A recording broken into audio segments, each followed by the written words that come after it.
brain leaning. I'm out here, I got big steppers on my team, and swagger leaving leaning. And if it ain't business, love, what's the meaning? I'm dangerous like Harley when I'm coming to the function. Hard like Jimmy, I bring the doom to your dungeon. MVP, you get this hurt and this business. Get this work, I'm the director, you should listen. Welcome, ladies and gentlemen, to In Your House, starring Hollywood House.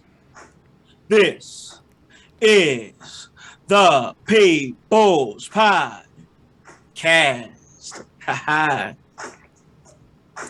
Hey, guys, you already know who it is. It's your boy, Con, ready to get at work. When it comes to this professional wrestling business, that is what we do, and hey, we love it. So let you guys know where you guys can listen to this at. You guys can listen to this at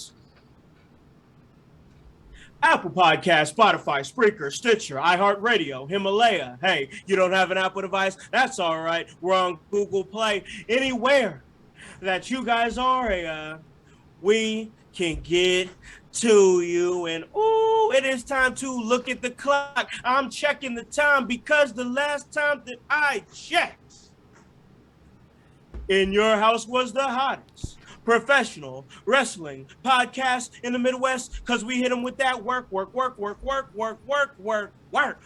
the clock, you guys already know what it is. And you guys already know who I am, and that is the director, Hollywood House, ready to do another jam-packed, exciting episode of the podcast that you love to love, and that is In Your House. And hey, we're here to talk a little wrestling with a hip-hop feel, hitting you with those LA vibes. I'm back. I'm gonna give it to you, daddy. We gonna give it to you in your house. And that is right. We are back after a very, very brief hiatus. In Your House is back, and we're bringing that work to you in podcasting form once again. You heard in the intro that I love to do, Apple Podcast, Spotify, Spreaker. You guys already know what it is. So go on and listen to it on your drive to work, while you're at work. Maybe you're trying to get some things done around the house. Throw on In Your House if you like to talk a little wrestling, because you already know you're going to get some great opinions from your director, Hollywood House. But not just me, man. I mean, it takes more than just one mind to really put a good podcast together, man. And that's real talk. It takes different opinions. And I always will say that. And I got to have more opinions than just my own, or else I'm just going to be hearing myself talk. And nobody wants to just hear me talk to myself and about myself for a whole hour. And that's why I got my man here. He curates a whole lot of content here at In Your House. And that's the curator of content and the curator of chaos. That's the marvelous Mr. Bell. How's it going this week, bro? Yo, what is up, my brother, the director, Hollywood House? I am so glad that we are back doing this. We are back here. We are recording for the podcast. We are together. You know, whether you're listening to us or possibly even see us visually, like, I'm just happy to be here and happy to have the household just kind of whole again, right? Like, it's been a weird couple weeks. It is, because we haven't been able to address the household. And of course, I'm going to let you guys know exactly, because the thing about it is, here at In Your House, we pride ourselves on transparency, you know, being honest with ourselves, honest with the viewers, because I do realize, and I know Bell realizes as well, that being content creators and building a community of people that come and listen to your content, it creates a responsibility, you know. And that responsibility is you guys, the household, wondering, hey, where's that new In Your House episode at? What's going on? And, you know, we love to give it to you, because this was built from the ground up organically, you know, over 3 years strong. No matter what, we've been here, you know what I'm saying, for the last 3 years, you know. And Bell come on, brings a whole lot of structure and different ways of thinking to the podcast, and it's really appreciated, you know. But with that being said, I got to be honest with myself, because I couldn't be here because I was down with COVID-19. And I know, Hollywood tardy to the COVID party. You know, everybody else. That's not even a cool sickness anymore, Bell. Like that's not even a hip sickness, bro. Like, I mean, what? you came in a little. I mean, you know you're doing what everybody else has been doing, but I mean, I guess you're doing it on your own terms because I mean, you were like, let me wait it out, see how everybody else is feeling that, and then I might catch the buzz a little bit later, but you know, I am just look, man. I'm happy you're back. You're healthy. You sound healthy. You know, I was able, or I checked in on you a couple times, you know, throughout the week just to make sure that your spirits were still up and that, you know, that you were doing good, and you know, also making sure to tell you to stay hydrated. You know, make sure you're taking care of yourself because I'd been through this myself. You know, during like Christmas time. And I remember you saying the holidays last year. Yeah, COVID is not the easiest thing to handle, to go through, or to deal with. So I'm just, you know, I'm happy you made it out, and yeah, I know you're probably still feeling some effects, but you know, glad to have Hollywood House back. I know the rest of the household is here. I tried to hold down the household, but man, you got some big shoes to fill. I gotta tell you. I appreciate that, man. That means a lot, man. I do appreciate you touching base as to everybody else because you know I'm not. And this is what I was telling you before we went on the air is that you know, once again, transparency. I'm middle-aged man, 35-year-old man, you know, and like for majority of my life, I mean, besides like maybe a flu here or there or something like that. I'm blessed to say that I've had mostly a lifetime of health, you know? So like that was something that took me out in a way I ain't really been taken out before. It was something new for my body, right? You know? So like for me to have to actually stop working, like, and that's in every facet of my life, whether it be, the shoot or doing stuff with the kids or doing this crazy thing we call wrestling that we love, it really made me stop and realize how much I was actually moving and going and staying busy. But then when I wasn't busy, I was like, okay, I'm a little exposed now, Right. I completely understand. And it messes with your mental, man. And like, it was messing with mine, and like, I was blessed enough to have a lot of people touch because that's one thing, like I got a really good support system. And like some people just see their support system as like, their wife or girlfriend or kids or something like that. I got that tenfold. I feel that. But I got so much other people too. You know what I'm saying? Like I got you and I got Sam. Shout out to Sam. Sam was constantly checking up on me. Just it's always constant with him. Me and him talk every day anyway. I feel that. And like shout out to Sam right quick because over the weekend he just won that hybrid Midwest championship belt. So like shout out to him, man. And like I was actually planning on holding it down once again for the household, for the set. You love to hear it, man. So congratulations to him. I had planned on trying to be there with him for that eliminator. It was something he was like, hey man, if you want to come through. And I was like, man, this could be a big moment because we didn't know, how it is. You don't really know what's going down until you get there. You know what I'm saying? Absolutely. You've been at a show before. Absolutely. So it was like, maybe he gonna come out the big winner. You know what I'm saying? Right. Maybe not, but either way, moral support, Absolutely. And like, so I went down with COVID and like, of course I had to tell him because I didn't really make it public like that. This is actually the first time I'm announcing it publicly here on the podcast because I wasn't trying to put stuff out there on social media. Right. And then I'd already put something out on social media and everybody was already flooding my inbox, which is super appreciated, but like I had to think about my kids, their last day of school, what I'm saying? Trying to finish off their last days. I was staying away from them, but like, even in my community, people know me, you know what I'm saying? So like, People will be asking me questions and stuff, and it wasn't me being unsafe because I was staying away from the kids. I just wasn't trying to cause issues with them and going to school. You know what I'm saying? Absolutely. You have to be the safest as possible. Like I said, you're preaching right here to somebody that absolutely understood and knows. I have a household of 6, sometimes 8, and then it could be more so. So like when my family came down with COVID, it was kind of weird. Because it kind of hit us one by one until it kind of just went through the entire household. That's the thing about that. Maybe people didn't take it seriously at first, but it's a real thing, and it makes you sick, and it does not feel good. And it don't feel good, bro. Does not feel good. Does not make you feel good. And I'm speaking even from a vaccinated standpoint. I was vaccinated and still got COVID. So like same here. Right there. So it is real. Take care of yourself. Make sure you are taking care of yourself because health is important.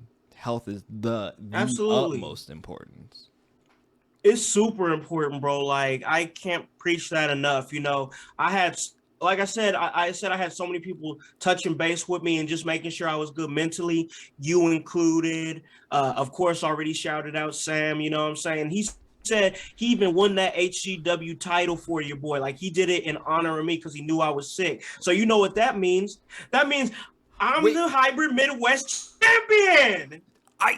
You're the hybrid Midwest. That is awesome.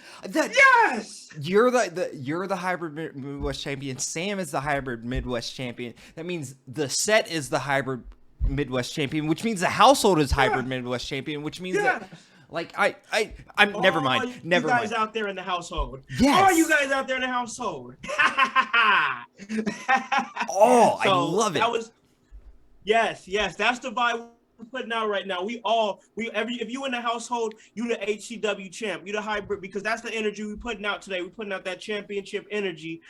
Shout out to Sam. Much love to my brother. You know what I'm saying? P was all up in my inbox. You know what I mean? I gotta say I'm the agent in representation to the Emerge Outbreak champion. Now she gonna be all up on my shit, but he was there touching base with me, checking up on me. That was much appreciated. David Barnabas Spector was up in my inbox touching base. Much you know love. what I'm saying? I got to show love. I got to show love to the leader. I got to show my love to him. He was checking up on me, shit like that. DNA was up in my inbox checking up on me. I just want to show love because, I want to give people their flowers because that shit does not go unappreciated. It's 100%, 110% appreciated that you guys came and touched base with me. You know what I'm saying? Con, it's all love because that's all you do is show love. And I mean it, and except for those dirty wrestling fans that don't understand what Hollywood House and Hollywood Productions is trying to do. But I digress. You always show this love, so it makes perfect sense why people reach out. We're looking out for you, making sure that you're okay and everything. And like I said, we're just happy that you're okay, that the household is strong. I know you had a bumpy week, but Sam had a great week. Paragon is prepping for a title defense in Maryland this weekend. Yes. Your boy the Curator is coming off of a kind of a rocky week himself, but we're still strong. Future's bright. The future is bright. I do have some news to kind of announce, which maybe if you follow me on my social, you saw that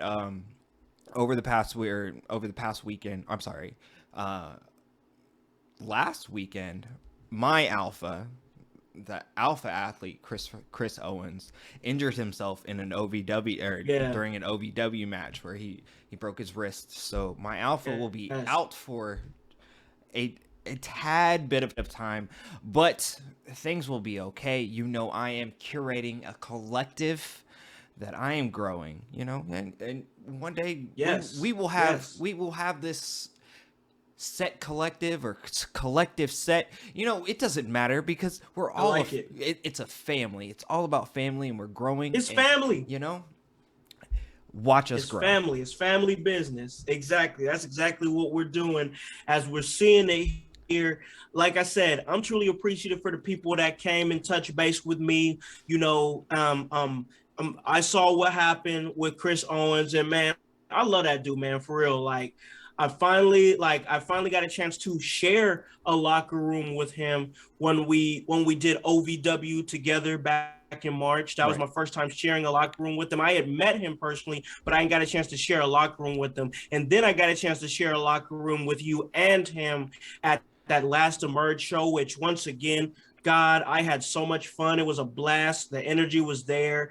A lot of great content that I was able to produce from that show, and Yes. and just awesome stuff, man. It was a great show. So like, speedy recovery for real to the alpha athlete Chris Owens, because he already is like a killer in the gym. Every time I see that man, he's doing something in the gym. Either he's doing that or he's chilling with his pets and his girl, you know what I'm saying? But Yes. mostly that man is in the gym getting it done. So like, I know he's gonna recover fast and be right back on that alpha athlete shit faster than even what we possibly can even imagine. You already know I have been curating a care plan for him. I sent him some charcuterie trays, lots of cheeses. We're gonna get that man back healthy. No worries.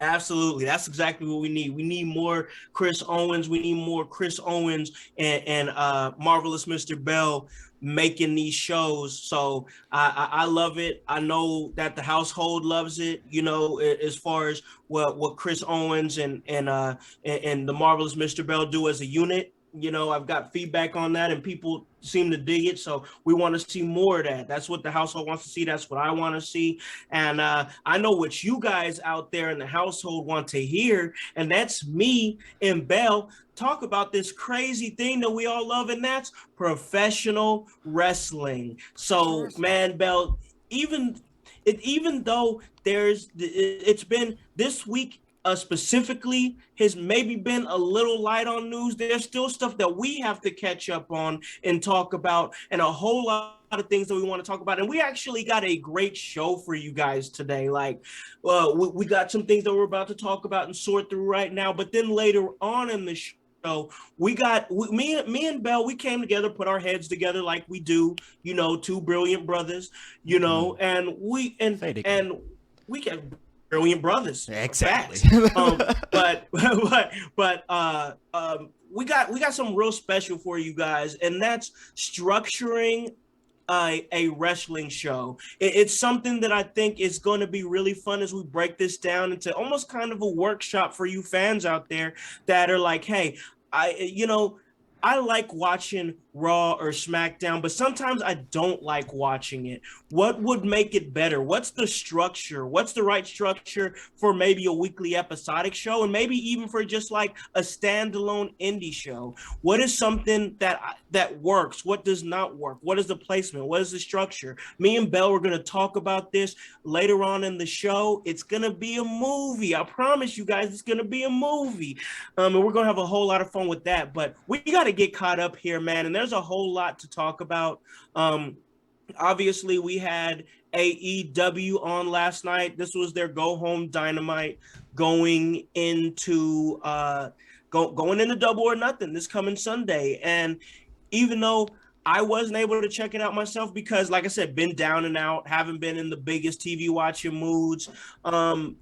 There's still things to talk about as far as fallout. There's always something to talk about within the realms of the professional wrestling world. And that's the fact that Wardlow is really a topic of conversation right now, Bell. Yeah, he is an absolute topic of conversation to the point where, you know, our own Jushin, he posed this question to us where if you're watching at home, you can see in the graphic it says, should AEW capitalize on the Wardlow hype and push him to the World Championships? Which absolutely I think is a great question. Personally, I am a huge fan of Wardlow, and as when we get into really talking about AEW a little bit later, I really want to talk heavy on the Wardlow MJF feud right now because it's one of my favorite things in AEW. Sure. One of the few favorite things in AEW, but I digress. But so I think this was a great question that was posed by our man Jushin. You know, hit him up for logos, labels, whatever you need, posters. Absolutely. He posed this question, and I don't personally think it's time. I'm just going to start off right there. We're going to rip that Band-Aid off. Yeah. I don't think it's time for Wardlow to be in the world title picture. I like him exactly where he's at right now in this moment. Now, after this MJF feud culminates, and, I don't know how that's what that is going to culminate into, because MJF is still white hot. And you can't cool him down. If anyone should be in the world championship picture, it's MJF. So I can't answer this question without honestly saying, it's MJF that should be in that picture. Wardlow is exactly where he needs to be, I think. But, man, look at how they're building him. Look at what they're doing for him. The man doesn't even have music. But, he doesn't have official music. But he has music because he has the fans just serenading him to the ring, as well as, security guard escorting him. But, yes. I love the idea of, hey, let's push this guy. I think that Wardlow himself needs at least 6 months to another year before he's really in that world championship picture. And maybe I'm wrong. Household, maybe you have a different opinion, but what do you think, House? Sure. Well, here's my opinion on it, man. And I look at Wardlow as he is a sculpture, but the sculpture isn't quite dry yet. That's how I see it. And the reason that I say that is because we're still building Wardlow. We're still finding out more about Wardlow. We're finding the layers of Wardlow, and it's crazy to see it happening so organically, because like we live in a time where, everybody is cynical. Everybody likes that bad guy. Everybody likes that good heel. Baby faces aren't as cool as the bad guy is. Right. The interesting thing that I've seen with Wardlow is that this has been an organic build to him being an organically built babyface. And that's just because one of the main reasons is because MJF is so unlikable that anybody that goes up against him is automatically got some kind of babyface feel to them, because Wardlow's a star, but also MJF is so good at being a dick that it makes him look it makes him look better in that light. Now, you could easily see somebody like a Wardlow and present him in a way that I feel like WWE would have probably presented him, and in a more generic light, like he would have been Ryback. I hate to say this name, but exactly, Ryback, or even hate to say this name of freaking Jackson Riker. That's an ugly name right there. That's a little cringy, yo. Yeah, but present him as this big, strong guy with no layers. That's what I mean when I say that. Yeah. No layers, no backstory, no understanding of who this guy is. But we can see a Wardlow, and we can get more behind him as a Batista type character. We watched Batista grow. Yeah, he was that stereotypical big bodybuilder-esque type of guy. But we watched started off his as growth. a heavy, but until you started to see his actual growth, until he started having substance. The thing with Wardlow is that I think they've literally been building that since day one. I remember the promo packages that they had on Wardlow, back before his debut, and if you remember, it was weird because it was him. He was up on top of this roof, and he was just beating off like a whole flock of security guys, which in retrospect is odd now because it's exactly what they're doing. Exactly what he's doing. Yeah. It's the same thing as what he's doing. So as far as storytelling, man, they have all the callbacks, but like they've been slowly building this. You know, we wanted to not like Wardlow for the longest time because he did everything that MJF told him to do. You know, he without remorse. But at the same time, now we understand, oh man, he's just trying to feed his family. He needs to be able to provide a roof over his head. He needs to be able to do these things.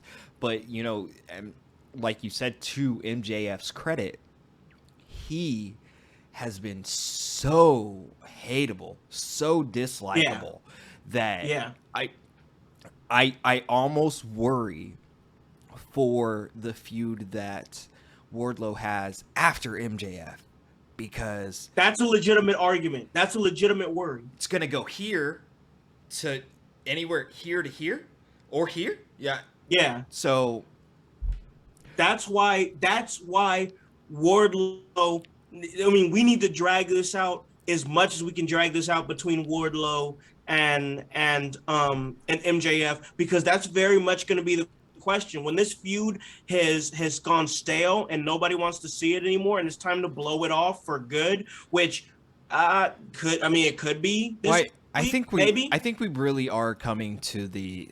We need to reach the final chapter. This has been a great story. But hopefully this is what it is and traditionally that's what AEW does. They give you if we're looking in terms of business, they give you quarterly stories. You know, they're going to give you a story for 3 months at a time, and then and then it's going to culminate in their pay-per-view, which this weekend is Double or Nothing. And I don't think it's going to continue after that. After this, I don't think, at least not immediately. Now it may be something that's revisited down the line. Now, especially when MJF does eventually gain that AEW World Heavyweight title. That'll be a great title program for sure. Absolutely. But I think we need that time. So that's why I said, 6 months to a year. I think that's feasible.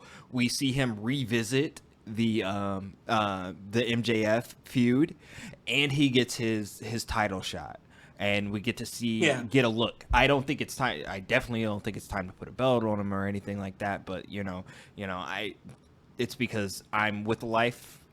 I'm not a mark, and I know how the business works. But never mind. The thing about it is that honestly, I couldn't tell you what they're doing with the TNT Championship. But what I would do with Wardlow after this with MJF, and if they have him sign a contract, an individualized contract with AEW to get him away from, the MJF services that he's required to do, then you gotta start putting him in you gotta start feeding people to him. Yeah. That's where you got to start right there. You got to start feeding people to Wardlow, let him pick up some wins, then start giving him more viable opponents and giving him bigger wins, making him feel bigger over time.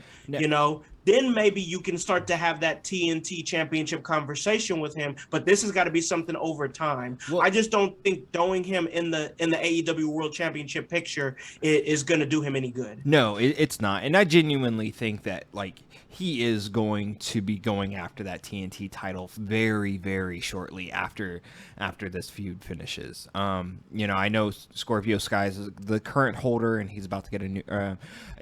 For those that have watched AEW, hopefully it's not a spoiler, but they are presenting Scorpio Sky with his own personalized TNT title belt this Friday at Rampage. So we'll have to wait to see what that looks like. But I do think that eventually it is going to go to Wardlow, probably sooner than later. AEW, they really like to hot potato this TNT title, so I don't think it's not out of feasibility that he may even have that title a couple times, and then go into the MJF situation. For sure. See, how I would do it is I feel like, and I know they're hot potato in that title, but I feel like that if you're gonna put not only put Wardlow in the TNT championship title picture, but also put the title on him. Yeah. I feel like that's where the buck has to stop right there with all that hot potato, and give him a good reign. Give him a decent reign as champion. That way we get a peek preview of what he could look like as AEW World Heavyweight Champion. He needs a Miro run. Yeah. Yes. I just to put it frankly, even though like we have not seen Miro since he held that belt, but man, he had it is weird because I don't know if it was injury or what the case was. Yeah. Miro was hot. And I thought for sure that he would be going, after that world title or going into the world title picture shortly after, his TNT run culminated, but we haven't seen him at all. But hopefully Wardlow is able to get, a similar type run to either Miro or maybe even I don't think anybody can touch Brody Lee's title run, but that's different. It's different. It's just different. So and other than that, you have Cody. He's the other lineage as far as the TNT title goes. I know Darby held it, but I kind of overlooked that time because it was kind of lame. If I'm being honest. So. I love Darby. That's what we're here. Hey, that's what we're here to do is be honest. Yeah, be honest. Look, and I like Darby too. Yeah, love Darby. I think he's great, but sometimes we give these people titles and they don't need it. Not your favorite wrestler does not need a championship to still be your favorite wrestler. Because he was probably your favorite wrestler doing, whatever he was doing without a belt before. It's nice to have shiny things, but not everyone needs it. So for sure. I totally get that, man. I totally get that. And it's going to be interesting to see what they do with Wardlow in the future. And we're definitely gonna keep up on that and follow that up, man. But there's more things to talk about, man. And and it's we talked a little AEW. We got to throw it over to a lot of big news coming out of this situation on the WWE side of things. I mean, a lot. And like, I'm thinking about it and my wheels are turning now that we're kind of switching gears here, household.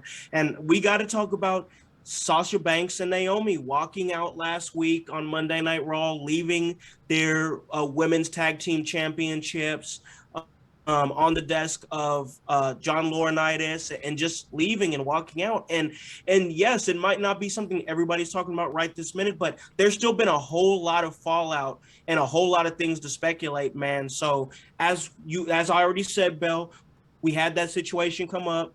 And we've also had situations where WWE has even publicly acknowledged this, not just like on their website or on their social media, to be honest, but on air, bro. On air on Raw and SmackDown.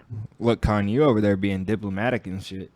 Like WWE has been dragging the fuck out of Naomi and Sasha, and through the mouth of Corey Graves and otherwise. Okay. Michael Cole too. Michael Cole as well. I think it's a little bit more begrudgingly from Michael Cole. If you go back and watch him say those things, I don't think he wanted to say it. And Pat McAfee definitely didn't want to be there in that, in that space. Was uncomfortable, bro. I don't care what nobody say. No. I could look at Pat, and Pat McAfee was like, "Man, why is this happening, bro? This ain't even necessary." No. So, I household, if I touched on this a little bit in the Curator's Corner last week. If you want to go back and watch it, it is content that I curated, so it's already top notch, right? But we touched on this situation a little bit last week, but just to run it down, last Monday it was said that Naomi and Sasha, they walked into the offices of John Laurinaitis. They put their tag team championships on his desk and said that we are out during the show.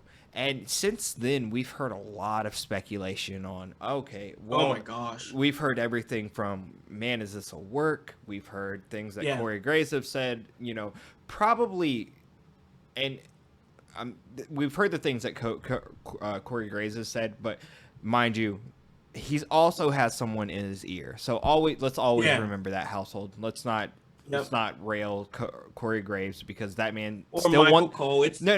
their job. Yeah, they just want to keep their job, and they're not as strong as Naomi and Sasha are, obviously. Oh yeah, because they sit there and be like, nope. They No. gonna nope right out the door, and that's what they did. Yeah. So exactly. Yeah. So here's what I have found out. Here's the things that I have heard here since is that Sasha and Naomi, they did not walk out during Raw. That was allegedly a lie. They walked out. They left around 5 p.m. on Monday, which Prior to the show. They had already multiple times expressed their frustrations with the women's tag team title division. They had expressed their frustrations with the creative around the women's tag title division, and the lack of actually building any sort of division in this. They felt that that as tag champs, they were just being used as props to build up the world title holders, which they're not lying. If these were the reports, what's wrong with being a proud tag team champion? There's nothing wrong with being a proud tag team champion. But here's the problem: is if you are using your tag team titles to prop up your singles competitor title, are you really doing your tag team division any justice? Because listen, besides Sasha and Naomi, I'll give you 5 seconds. Name 3 WWE women's tag teams. Ha! Ha! I'll give you extra time. You need extra time? You can give me all the time. You'll be sitting here all day. I mean, so they've gotten rid of the Iconics. They've gotten rid of. Yeah, and they were great. I mean, they've gotten rid of things like Alexa Bliss and Nikki Cross, Nikki Cross. Yes. The only tag team I can honestly think of right now who has been established as a tag team is maybe Naomi and shoot, I can't even remember. Shoot. Yep. Yeah, I can't even remember. That's the problem though. They have a lot of singles competitors, no tag team division. No tag team division, but they have tag team championships. Now, this is the issue we're running into. I mean, let's face it; those titles were bigger when Sasha Banks and Bayley had them, while they were both simultaneously champions. But they did the same of their respective brands. They did the same thing that they are doing now with Sasha Banks and Naomi that they did with Sasha Banks and Bayley. They used the tag titles to really prop up the World Heavyweight Championship. This was the same frustrations that led Sasha to leave prior, and now she's back in this situation. Look, I know there's a lot of people that are making memes about Sasha and calling her mean names and things like this. This don't work for me, brother. Yeah. I think she has a point, and I'm never gonna knock somebody who genuinely gives that much thought, effort, and pride into their craft. Yeah, for sure. Because that's me. I know we're guys that care a lot about what we do. You know what I'm saying? Yeah. Now there are some people that care way too much about what we do, but man, it is important to a lot of people, and I'm not saying take yourself the most serious all the time, because look, have you met me? Because I don't take myself seriously ever, generally. But I'm just having fun, bro. I'm just out here living life and just enjoying this ride. But I get that there are people out there that take their character, they take this world of professional wrestling entirely too serious. I know those people are out there, but I don't think that this is what Sasha's doing. I definitely don't think that this is what Naomi is doing. If you look at the career that Naomi has had, where she has kind of been push, then dropped, push, dropped. She's had a lot of up and down. It's momentum. been a big roller coaster for her career, bro. Yeah, and I don't think that is spoke about enough. I think Sasha's getting a lot of the name notoriety in this right now, because Oh, yeah. obviously Sasha is a bigger name. She's a household name. People, a lot more people know her, whether they've seen her in Star Wars or they know that, like, Yeah. yeah, that's Snoop Dogg's cousin, or whatever the case. She's a brand. Sasha Banks is a Yeah, brand. in her own right. So Yeah. that's what we have. But they have both had similar, very similar careers in their time frame. In success. Yeah, they both went through these roller coasters of the wrestling world and the whims of Vince McMahon. So, who would blame them for being frustrated? I know that they are top gals, if I can steal a term. Yeah. But like, they aren't treated as such, and it's apparent, and good for them for standing up for themselves. And for those who are defending a multi-million-dollar corporation, I just want you to think about that. Maybe look around your house and ask yourself, should I be defending this multi-million-dollar corporation that could probably buy, sell, and trade me 40 times over? You got to worry about yourself. That's where I'm at. I know there's people out there that's going to say, oh, well, she's a crybaby. She's a millionaire and crying. They did the same thing with the NFL and the athletes of the NFL. Yeah, they talk about Kaepernick like same that. thing. Yep. Oh, he's an overpaid crybaby, this and that. Listen, you have no concept of how to protect your image, because that's what's important. You got to protect yourself. You got to protect your brand. And I expect people who don't have a concept of that to not get why what Sasha is doing is important. And we can't sit up here and just leave Naomi out of it, because there's people out there that's actually crafting the narrative that Sasha Banks made Naomi do this. And that blows my mind. Wow. Because listen, can we just talk about the fact that Naomi's been with the WWE longer than Sasha Banks? Yes.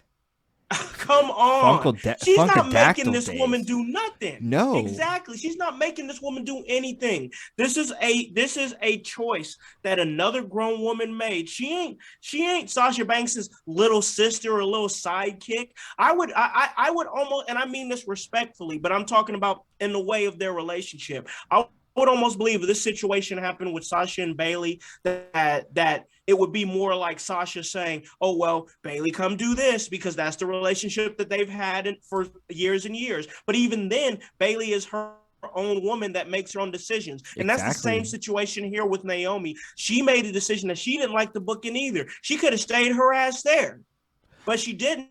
She left too. Look, they are making a stand, and in a time of where generally we have a lot of this. We have a lot of this in professional wrestling. We have a lot of this in WWE, disparagingly, but it's not AEW's time to have these sort of frustrations and silent strikes and things like that.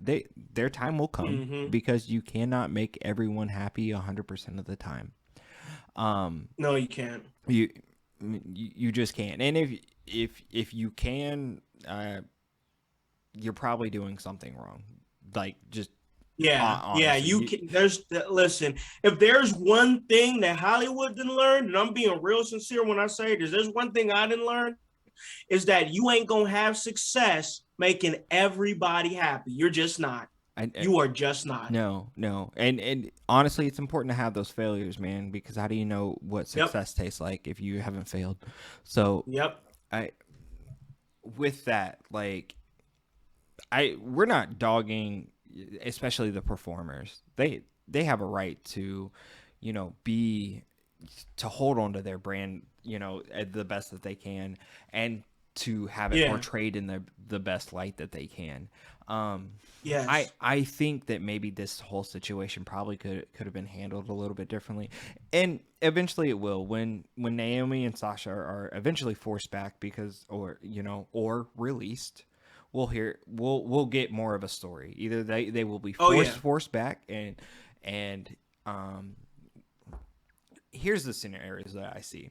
Sasha and Naomi come back. They create, they use this story to catapult a great wrestling story. All is forgiven. You've made Vince McMahon a lot of money. Yeah. Yes. Yep. Or they get released.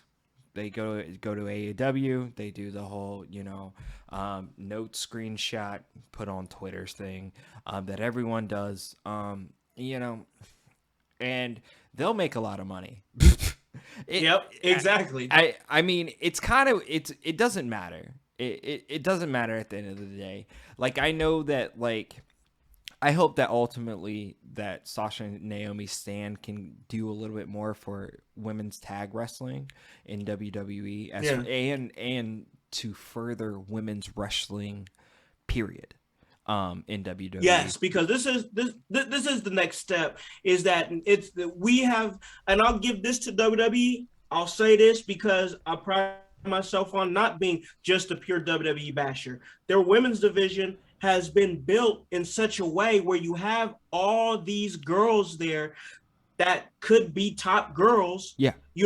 I mean, an eclectic list of so much talent, from Charlotte Flair. They managed to acquire Ronda Rousey, who's a huge name. You know what I'm saying? They're doing a great job, I think, starting to build Raquel Rodriguez over on SmackDown. Yeah. We still don't have Bayley that's back yet. Asuka, Rhea Ripley.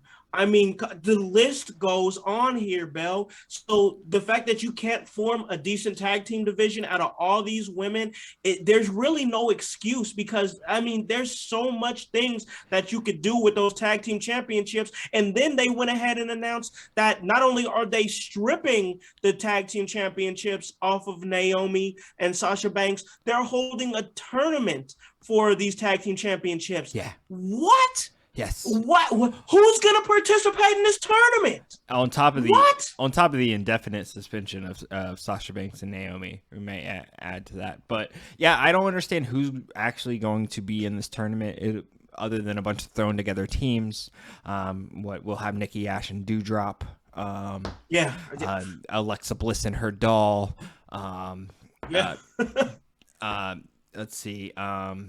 You broke up Rhea Ripley and Liv Morgan. Yeah, maybe we can have Natalya and her partner that I still can't remember. I don't. Is it Tamina? Does she be tagging with Tamina? Not any longer. They broke up. That was a previous iteration. It's Shayna. There's nowhere it's you Shayna can go Baszler. with this. It's Natalya and Shayna. That's who it is. I don't know. You know why I can't remember that? You know why I can't remember that? Because it doesn't make sense. It doesn't.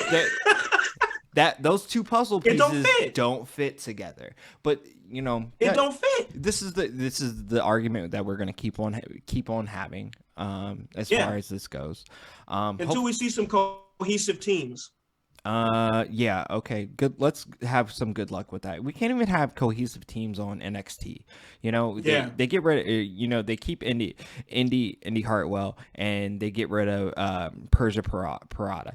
That was a good women's team. It just there's so many things are happening in WWE that I'm kind of scared for this women's tag team division as a whole. I feel like if not the main roster belts, the NXT women's tag title belts will be going away here soon. They got to. One or the other. One of the other is going to go away, and especially as WWE continues to slowly remove the brand split, because we all see the signs. That's what's happening. We're unifying titles. This happened in 2006, around the first. Yeah, it was I think it was mid 2000s. Yeah, something like that. This is how this happened before, where they started unifying titles. And then slowly but surely, this guy who was on SmackDown is always on Raw now, or on both shows, and vice versa. And there's no more brand split. And then everybody's like, oh, yay, whatever. Yeah, it's a weird feel. So I guess like my question before we go ahead and move on in this conversation, I want to get back real quick to the tournament. Absolutely. How much of this do you think is either just slapdash or just spite, or because this ain't, there's no way this is something that was well thought out. This has got to be some sort of slapdash, but I wonder how much spite is involved in the tournament. I think there is spite in all of this. First and foremost, there was spite from the beginning, because if the reports are correct, Naomi and Sasha weren't they weren't scheduled for a 6-pack challenge. There was no advertisement for a 6-pack challenge prior to Monday's show taping. If it was to be true, it was actually they were supposed to have a tag team match against Doudrop and Nikki Ash, if that was the reporting was corrected. It is WWE stance that has been throwing Naomi and Sasha's name under the bus, and it's all smearing. So I think they're doing everything that they can to be aggressively on top of this situation, and it's coming off really gross. But it is, man. And like, this whole situation has grown, and I get it. Like, people, once again, because we got to look at devil advocates of things, even when we don't agree with it. You know, people are saying, oh, well, they're quitting. Sasha Banks is being a baby, this and that. Once again, to those people that think that, I have to say this again. A lot of these people are used to getting up and going to their job and coming home. They're used to having all that stuff. They're used to having their job worry about stuff for them. You know what I'm saying? Yeah. They don't have to worry about being self-made. They don't have to worry about a self-image. They don't have to worry about, protecting the brand. So this is a very skewed opinion from people that don't have to worry about those types of things in their lives. So like, they're like, oh, the almighty job is giving me all this, is giving me this life. And so that's the way that they look at it with Sasha Banks and Naomi, is that, oh, well, if it wasn't for WWE, then Sasha Banks wouldn't be this, or she wouldn't be that. This, and I'm like, you don't really know that. I don't feel like that's true, especially not in her case.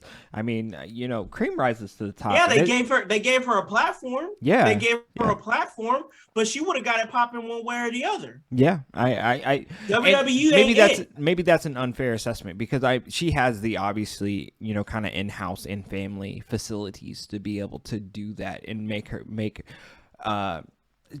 to have a little bit of a better footing to make those things happen. Yeah, that leg up.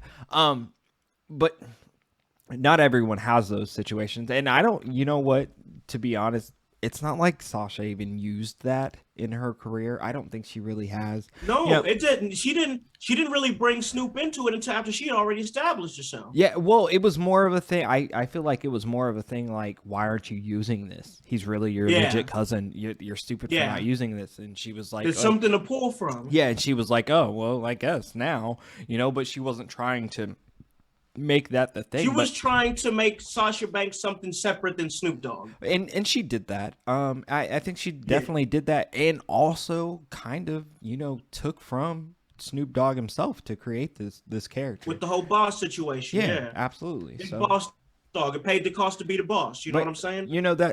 This is how wrestling works. If I don't know if anybody watches Young Rock out there, but the newest episode, very similar storyline to that, is trying to pave your own way, trying to make your own name, especially off of when you have an established family name.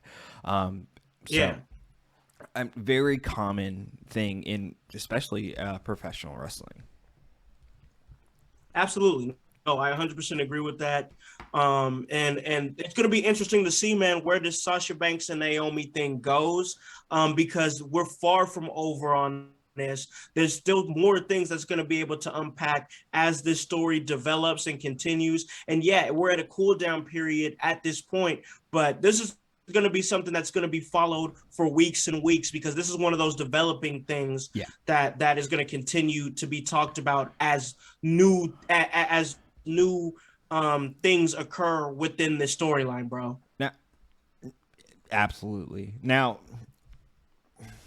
I don't want to keep talking about this, but I just want to just put it out there that, like, this isn't a work. I don't think this is a work at all. Right. And I don't think anybody out there should be like perceiving this as a legitimate work.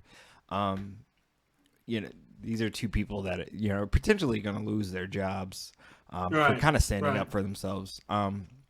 Now, whether you agree or disagree with their reasons, not here nor there, but I really hope that these two individuals, they bounce back from this, however they bounce back, and that this situation is rectified, hopefully expeditiously, hopefully quickly. I don't think that this is a work, but I think that if somehow, some way, because everything that I'm hearing, and once again, we are not in no WWE locker rooms. We in Vince McMahon's office. We weren't in John Laurinaitis' office when all this stuff popped off. We're not close to Sasha Banks. We're not close to Naomi. This is all speculation. But the way I see it is, best case scenario coming out of this is that, no, I don't think that it is a work, but I think that if they can rectify the situation and come together, they could turn it into a work. Yes. And it could be something that could really kind of be juicy. You know what I'm saying? Yeah, absolutely. But I don't think that this was I don't think that this started out as a work. I don't think nothing it did in me either. thinks. And I kind of one of the reasons why I brought that up is because I wonder if that's why WWE has taken the tactic that they've taken with this situation, being very aggressive about placing blame on Naomi and Sasha on this. Now, is that a thing to be like, oh, well, they'll get sympathy, they'll come back as babies, they'll be really hot, blah, blah, blah, blah, blah, we'll get all the hate, but people will still buy our shit. Maybe that's very smart business thinking, but I hope, you know, I really do think that this is a situation where it's shoot shit turns into a work scenario, right. But and like honestly, this would not be the first time something like this happened, where a bad situation actually turns into a really good work. It's just not, you know. I mean, look at Punk's pipe bomb situation. You know, yep, I know example. You know, some of that was staged in a sense, you know. The Money in the Bank match, you know, some of these things were workish, but there were some shoot life scenarios going on. You know, CM Punk's contract was, you know, kind of in limbo during that situation during that time. Now, I know we don't have that in this particular case with these two individuals, but But yeah, you know, very similar things. You know, this also made me kind of think about the Cody situation in WWE, and you know, on the terms that he left AEW and things like that. And like, you know, all these situations very, very different, but all similar in certain ways. You know, so absolutely. So I think we've talked a lot about this, man, and we've looked at it in different ways that we can look at it until more things develop. But I guess I'll leave it at this, and then we'll go ahead and go into the commercial break and pay some bills. And then we'll come back. We got a really great topic for you guys, but I want to leave it at this, man. You see a lot in mainstream sports, Bell, that sometimes the biggest thing that's going on in the sports world isn't anything that's happening on the field or happening on the court or anything like that. It's happening with press conferences and maybe contract situations and things like that you hear that you would hear on, you know, getting a headline on ESPN or something like that, or they weren't able to come to contract, or so-and-so re-signs a 4-year deal, this and that. And it seems like that those are the stories when it comes to sports. Not so much, I mean, yes, the wins and losses and stuff like that, but like, you got to have stories to tell, you know, in the NBA, maybe in like December when like wins and losses aren't really what everybody's talking about right now. You got to have things that people are talking about. Everyone fights for those buzz stories. Exactly. So that's the question for you, is that, do you think that possibly these disagreements, these contract negotiations, these things like that you're hearing that happen behind the scenes that you don't see on camera, is that gonna lead us to possibly a new way of doing kayfabe? No, I don't think so. Honestly, I think that this has been a way of doing kayfabe for a very long time. People have been working themselves into a shoot for since the dawn of wrestling, I assume. So, there's no reason why you can't shoot yourself into a work. Like, I think that has been done. I think we've had plenty of examples of it. Even whether it was like Sean and Brett, right. Probably that was a big one. That perfect example of like, a shoot turning into a work. Yeah. In real life. And so, I think this has always been done. I think wrestling finds its own ways, though, to continue to do that. So yeah, it's always nice because we know that kayfabe isn't really something that's really strong in this day and age. It's not like it was back in the 90s or the 80s or beyond that or anything, where everybody was what they was thinking was real. So like now you got to find new creative ways to kind of blur those lines. And like I think that turning shoot situations like this into works is a good way of blurring those lines, because it gives you those headlines to talk about. But I do think that it's something that needs to be done in moderation and not something that you do every week or even every month. You know what I'm saying? Right. No, I think you're exactly right, man. So that's just the way I see it. We hope that you guys enjoyed that conversation. We talked about a lot of great stuff, but this ain't the end. We still got a great conversation ahead of us, because me and Bell, we see things from more like a bird's eye view when it comes to professional wrestling. I always look at it from like a skyscraper, looking down at it and seeing the landscape of things. And because we have that view, that look at things, it's more complex than seeing it as a professional wrestler that are looking forward to that next match or looking forward to that next promo. No, we see things from a bigger view. So like when I see that, I think, what would be a good show? What will be the structure of a good show, and how you can keep the fans in attendance, guessing, and keep them entertained for 2 hours, and Monday Night Raw case 3 hours. But we're just talking just one show. We might have some thoughts, like I said, on a weekly episodic show, but we're talking about one show, one indie show. What would you do to keep things interesting? That structure, what would it be? But before we do that, we're going to take a break. Bell, we're going to pay some bills, bro. Got to pay those bills, yo. Got to pay those bills. Got to get it done. So once again, going to take that break. And when we come back on the other side of break, me and Bell are going to talk about the structure of a show. Hey guys, it's your boy, the director, Con House of In Your House. And I'm here to let you know about a small business that produces beard products and also supports small stage, independent professional wrestling stars. It's called Ring Master Beard Company. Try one of their several scents, beard oils, balms, or mustache wax, and keep your beard looking and feeling sweet. Purchase your favorite wrestlers or personalities' personalized scent, and they receive a portion of each sale. And with that being said, don't forget to pick up a bottle of the Director in Alakan House Special.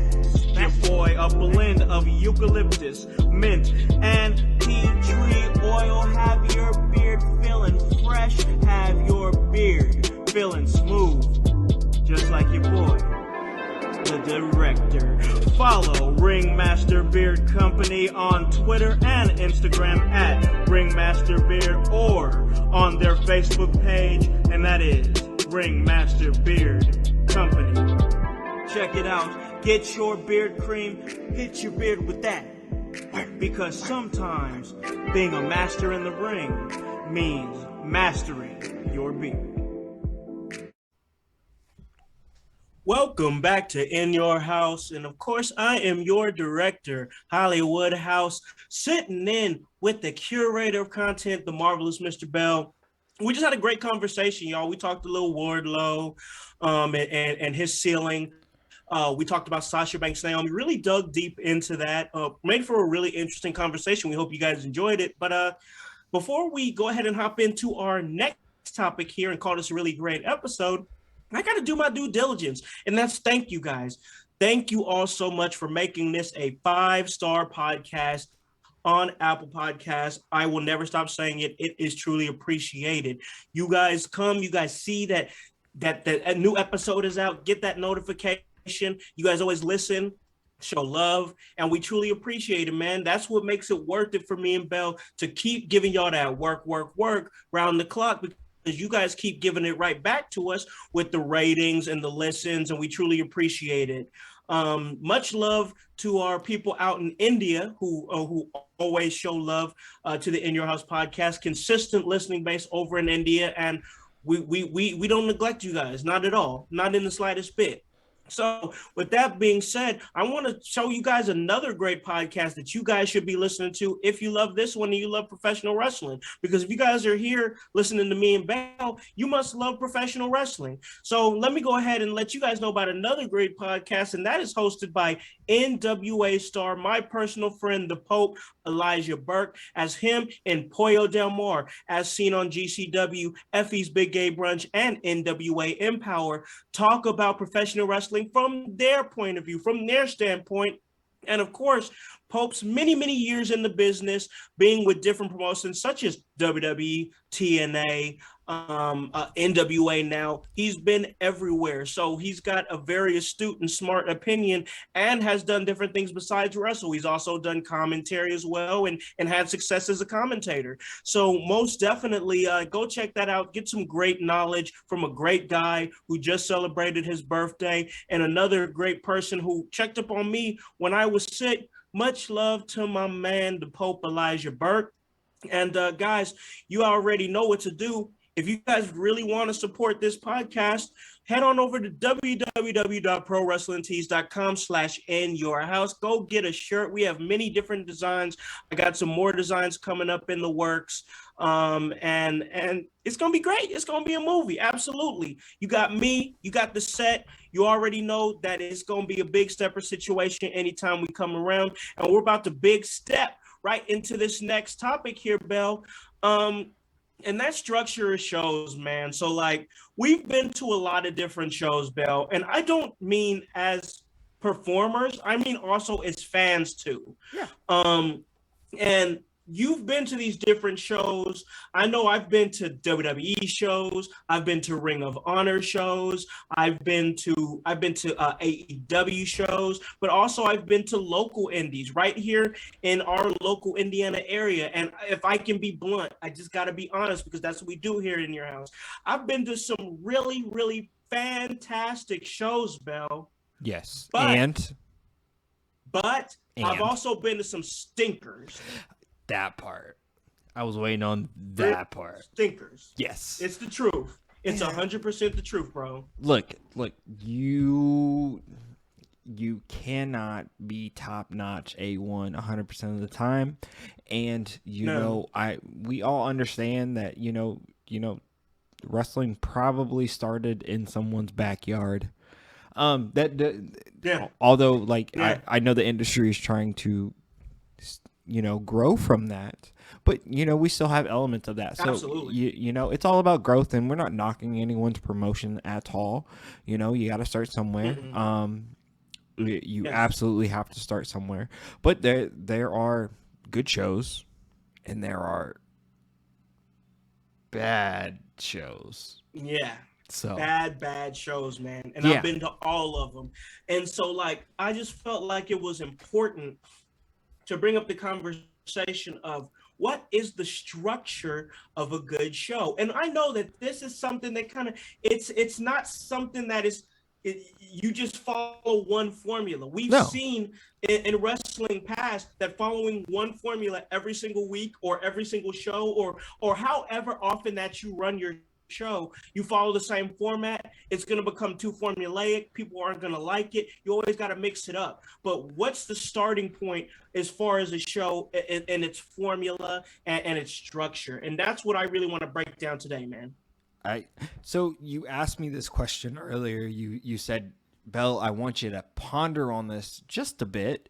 And, you know, and I've been thinking and I've came up with 742.6 different scenarios, right? That's right. That's right. I mean, so because this is such an objective, just point of view that we're about to embark on, because you know there's nothing that really says, hey, this is what makes this perfect, this is what makes this better than that, this is what makes this, you know, there, because what I like is not necessarily what you'll like. You may like things in full color, as I may see things in black and white. See what I did there? Literally and figuratively. So But that's the beauty of this. So you asked me this question, and I said, all right, so what I need out of a great wrestling show, just a good regular show. And I did ask you, I said, hey, are we talking about a good pay-per-view or just a good show? What makes a good show that you could build off of? And just a show. I think first and foremost, you need whoever your empathetic baby face is, your hot baby face, you really need it to be someone that is going to engage the crowd, get them active, get their sympathy and things like that. I don't know if you meant for me to structure a show, you know, kind of like match by segment by match by segment by match. But this is kind of how is kind of how I thought about this. And I always like it. Now, I know a lot of people don't love this, but like, because WWE does this a lot, but like, I kind of like it when your show starts off with a little bit of, you know, entertainment, a little bit of, you know, hey, ladies and gentlemen, this is what we are going to present to you.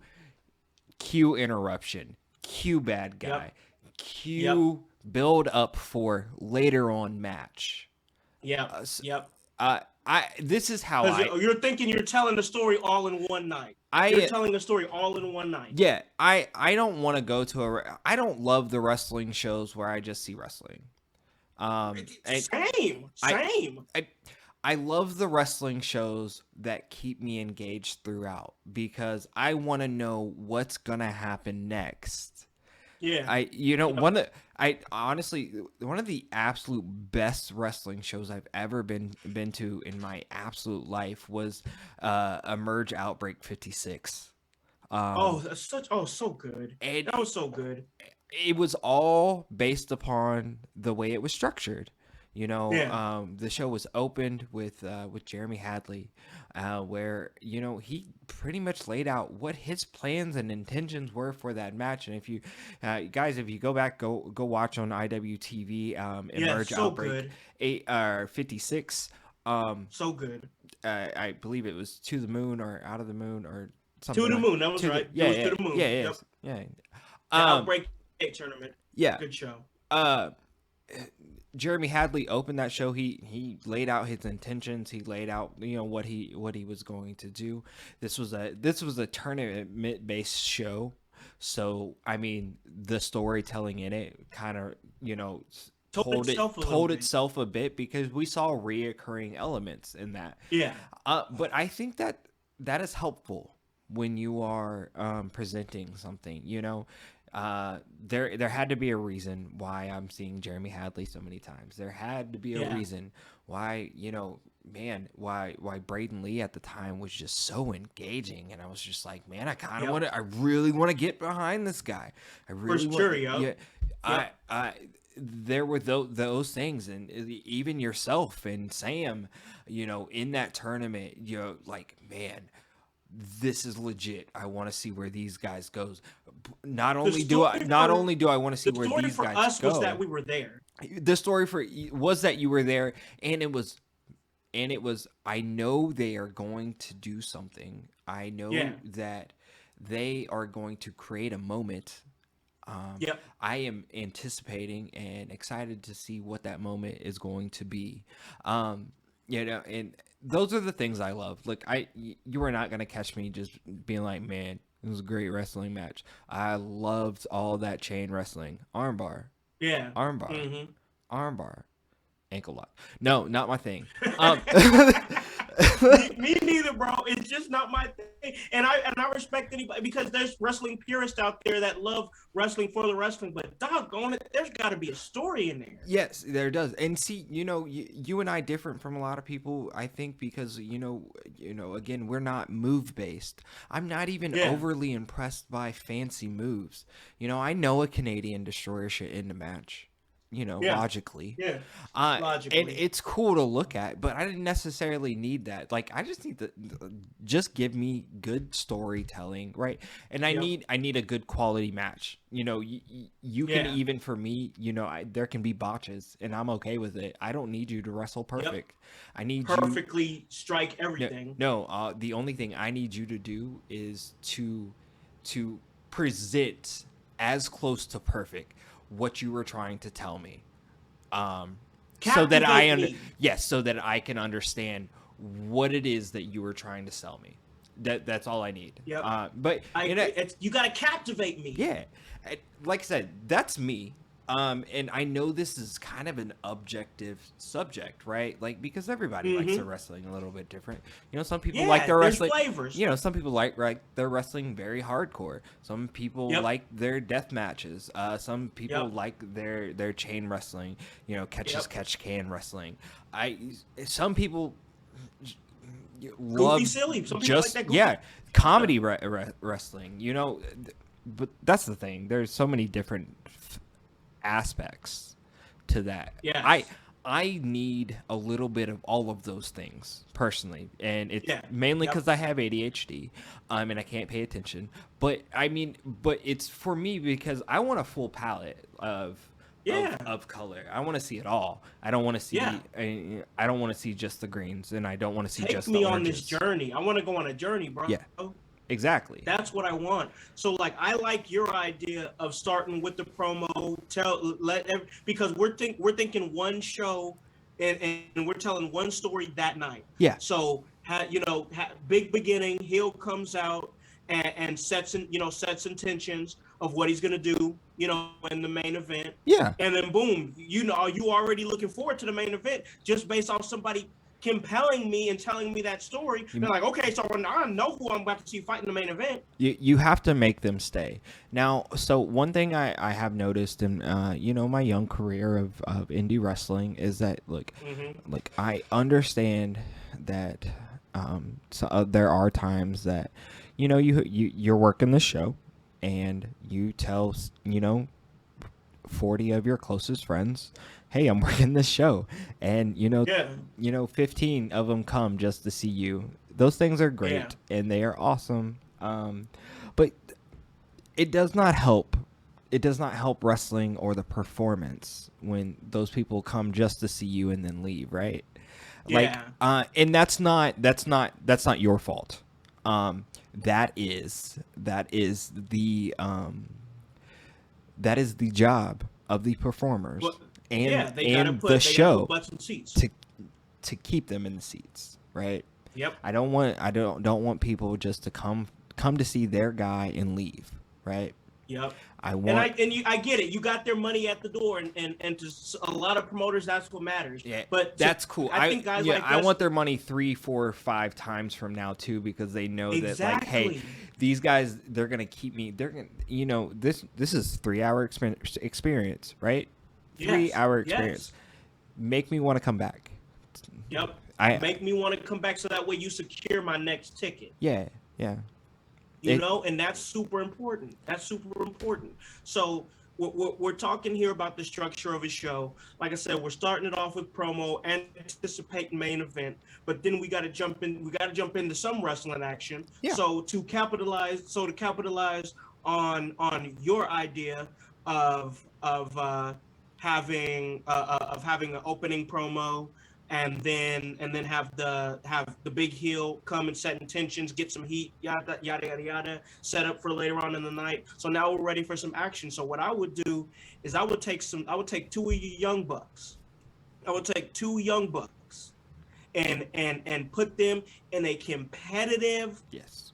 maybe that this is what the kids like, right? AEW style action, fast paced, back and forth to get people like, okay, now we just had an opening promo. Now we got this fast paced back and forth match that I can't take my eyes off of because these kids are scooting around the ring. You know what I'm saying? Yeah, I give get me that give in me there two to of hook your them in. give me two of your no name biggest talent, Yep. available, and let them go and have just a banger of a match for Exactly. 8 to 12. 8 to 12. Yeah. And you get people. Wow. Okay. Yeah. This is Yep. what we were gonna see. Yep. I would start off. We were thinking spot on with that. I think. Or I would start off with a banger of or I would start off with a women's title match. Ooh, see, that would be a good start too. Um, That would be a good start too. I I don't know if I would see. You can start that out strong, but also like because women's action is such a hook, you could even leave it for the mid card too. I don't It'd be a good mid card match. I agree with you. I don't love the idea of burying women in the mid card, and I'm not saying that that's what people do. No. But I think that happens a lot, and I think it does too. I think if we're truly gonna like highlight women and highlight women's wrestling, we need to we give them their own stage, and what a better stage than to open a show. For sure. I guess my two mindset best is, matches like, on a if show are the first and the last match. Everything else, for sure.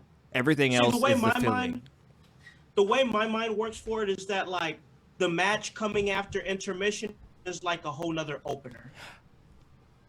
That's where my mind sets in on that one. When you come out of after intermission, everybody's refreshed, ready to go again, and ready to be up. You know what I'm saying? And that's where I get where you're coming from, but that's where I come from as far as like the structure of like a regular indie show. And if we're talking like an actual show without intermissions, yeah, beginning. I'm with you on that. Absolutely.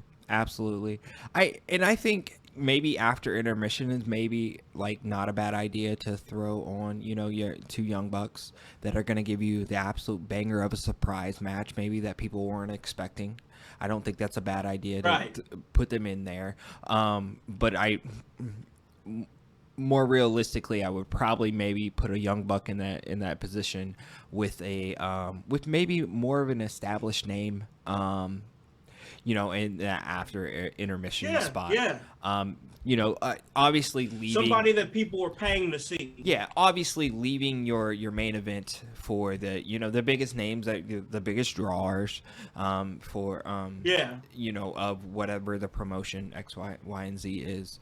So for sure, so I think about that, and I think about a situation where you have like a young buck coming in with an established name to try to get some of that rub from the guy that's been there and that the people like. And a match that comes to mind for me is Chris Owens and Jordan Cage. Yeah. And the reason that one comes to mind is because Jordan Cage was the guy that's been at Emerge. Yes. Yeah. He's the guy that's been there, that people have felt something about. So people are going to feel something about Chris because they feel so strongly about Jordan. They've watched Jordan Cage's journey. And it's been an interesting journey to watch with Morty's Millionaires and everything. But now you got this new strapping young buck, Chris Owens, with his manager, talking him up and stuff like that. Yeah. It gives you a chance to see what Owens had, but also gave you a chance to care about him by disliking him because they like Jordan so much. Yeah. So with Emerge, they put us in a very, I'm very grateful position to open up the show. We open up the show with the pre-show match, so we got a very fresh crowd, and obviously they all knew Jordan, and they didn't know who the Emerge people don't necessarily know who I am yet, although they you're gonna will. get there. All right, you look, my mouth is loud enough. You should hear me from now. But like, we were put in a very good position where we had fresh, rested fans. I guess. Oh yeah. And they were smart fans. They knew what the deal was. They know Jordan Cage is they there. got great fans. They followed. And who are these guys? Especially who is this loudmouth dude telling me to praise this, strapping, athletic, aspiring man right here? Yeah. Yep. I mean, I liked it. Yeah. And I liked it. I like how it turned out. They don't understand culture, but they'll get it one day. Yeah, we were put in an absolute great position with that, and I think that as far as the booking of that show goes, I think that show from top to bottom was booked in a very smart and very very thought out way. Hey, what's going to keep us there? What's going to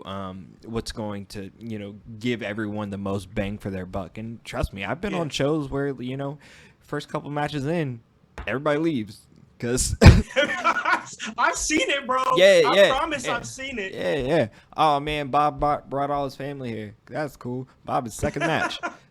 Shit. But it's so different, bro, because some of these promotions, it really is that word that you use so often. It's a culture thing. Yes. It's a culture thing. Like if you have these no name, nobody really cares about independent promotions, and they're booking guys that's booking their, bringing their whole family, to come see them look strong, and maybe they don't look so strong. Maybe they don't look like the guy who should be going over. Yeah. But because they're friends with the promoter and they brought in all these people, that they're going to look super strong. And then as soon as they have their match, everybody dips out. I've seen it firsthand. Yep. And that's where egos get out of control, but also money's involved too, know? Ticket sales come in, egos get involved. Well, you got to think as a whole. Are you doing it for the good of the art? I think those things as a whole, they affect everyone. I don't, whether you're a wrestler that, in between your match and whatever is going on, you're sitting at the merch table trying to sell some merch, man. If everybody leaves and you don't, that's money, that's potential money out of your pocket. Just for walking sure. up. For the wrestlers, man. Again, Khan posed this question earlier to us, and this is why we're discussing it now, but we're not knocking any promotion or saying that you're doing it wrong necessarily, and we're not calling out any. I'm not calling out any promotion. I don't believe he is. No, but, I'm not. We're just giving you the idea of, hey man, maybe we should think about some of these things and how we are really, really doing it. Because it's the presentation. It could be smarter. It's all about it's that part. It's that it's not always just about, hey, is this aesthetically pleasing? Does it look good, man? How's it gonna look overall? Look at this card. Are we going to maximize everything that we can do with the card that we are presenting people? Yes. And it's not, sometimes it's not even that, it's how can we maximize? Yes. How can we elevate everyone? Yes.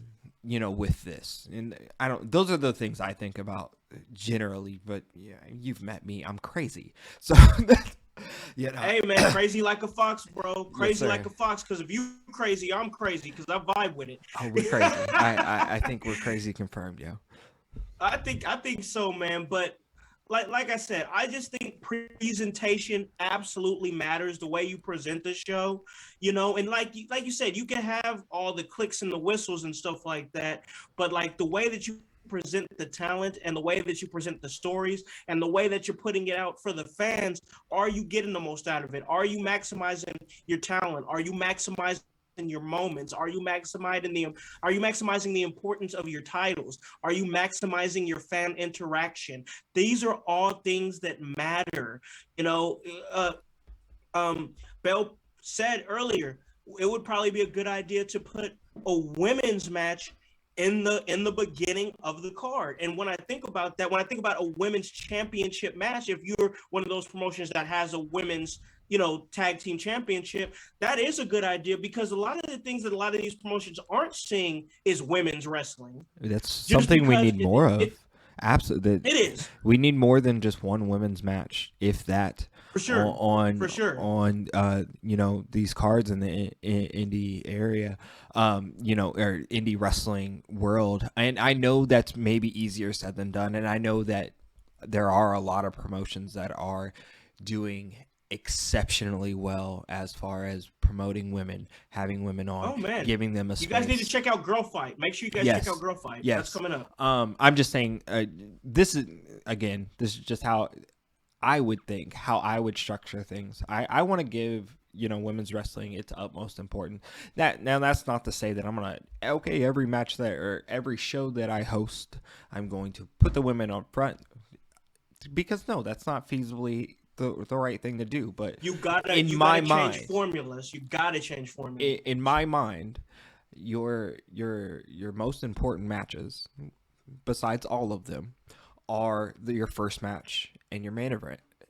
Yep. And you give a reason for people to be there from the go, and you make sure they have a reason to stay there to the end. Absolutely, and that's why you had a good idea with setting that precedent with having that opening promo between the authority figure, maybe even the baby face, and then the heel comes and crashes the party as he does, because now you already know what you're about to get in the main event. Yeah. Now a lot of these indie shows, they have their main event, and the most cliche thing to say is send them home happy. Send them home happy. And I get that. I totally get it. You want to send the crowd home on a high note, on a happy note.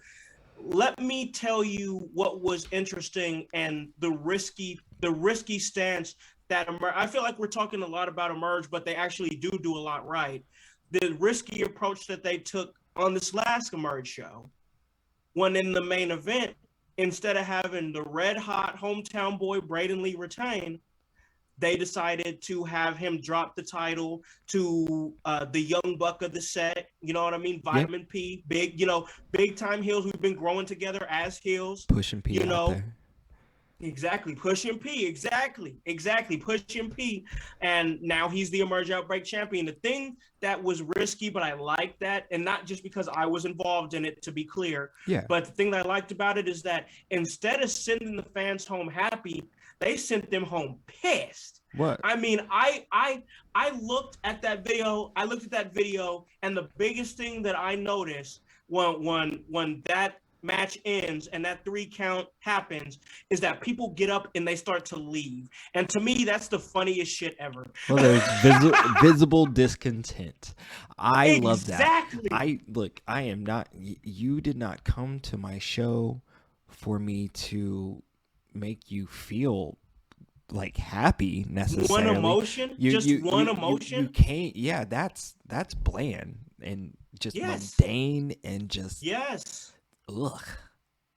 Like, you need more in that. Like, you need more. You need to manipulate those emotions. Get the most out of your emotion. Get the most out of your fans' emotions. All right. Earlier in this podcast, we said something, or we spoke on, you can't keep everyone happy 100% of the time. Fans are included in that, and almost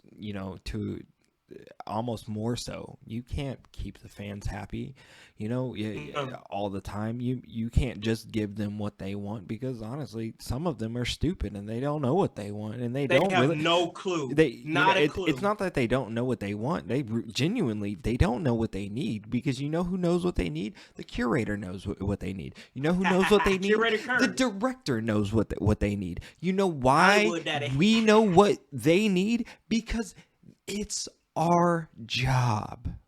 Yes, it's plain and simple. Plain and simple. This is what we do. The